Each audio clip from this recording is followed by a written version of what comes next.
ಕಳ್ಳತನಕ್ಕೆ ಹೋಗಿ ಶಟರ್ ನಡುವೆ ಸಿಲುಕಿದ ಬಾಲಕ, ಉಸಿರು ಬಿಗಿ ಹಿಡಿದು ರಕ್ಷಣಾ ಕಾರ್ಯಾಚರಣೆ ನಡೆಸಿದ ಪೊಲೀಸರು. ಇಂದಿರಾಪುರಂನ ಅಭಯ್ಕಾಂಡ್ನಲ್ಲಿರುವ ಹೃದ್ರೋಗ ತಜ್ಞ ಡಾಕ್ಟರ್ ಪವನ್ ಶರ್ಮಾ ಅವರಿಗೆ ಸೇರಿದ ಕ್ಲಿನಿಕ್ನಲ್ಲಿ ಶನಿವಾರ ಈ ವಿಚಿತ್ರ ಘಟನೆ ನಡೆದಿದೆ. ಬೆಳಿಗ್ಗೆ ಕ್ಲಿನಿಕ್ ಸಿಬ್ಬಂದಿ ಶಟರ್ ತೆರೆಯಲು ಯತ್ನಿಸಿದಾಗ ಅದು ಜಾಮ್ ಆಗಿತ್ತು. ಶಟರ್ ಎತ್ತಲು ಹೋದಾಗ ಒಳಗಿನಿಂದ ನರಳಾಟದ ಶಬ್ದ ಕೇಳಿ ಬಂದಿದೆ.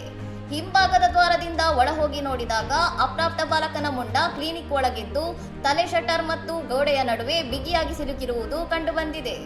ಅಗ್ನಿಶಾಮಕ ದಳದ ಸಿಬ್ಬಂದಿ ವಿಶೇಷ ಉಪಕರಣಗಳನ್ನು ಬಳಸಿ ಸುಮಾರು 2 ಗಂಟೆಗಳ ಕಾಲ ಕಾರ್ಯಾಚರಣೆ ನಡೆಸಿ ಬಾಲಕನನ್ನು ಸುರಕ್ಷಿತವಾಗಿ ಹೊರತೆಗೆದಿದ್ದಾರೆ. ಮುಖದ ಮೇಲೆ ಗಾಯಗಳಾಗಿದ್ದ ಬಾಲಕನನ್ನು ಆಸ್ಪತ್ರೆಗೆ ದಾಖಲಿಸಲಾಗಿದ್ದು, ರಾತ್ರಿ ವೇಳೆ ಕ್ಲಿನಿಕ್ ನುಗ್ಗಲು ಯತ್ನಿಸಿದಾಗ ಈ ಅವಘಡ ಸಂಭವಿಸಿದೆ ಎಂದು ಪೊಲೀಸರು ತಿಳಿಸಿದ್ದಾರೆ. ಇನ್ನಷ್ಟು ಸುದ್ದಿಗಳಿಗಾಗಿ ನೋಡ್ತಾ ಇರಿ ಸೌರಂ ಟಿವಿ.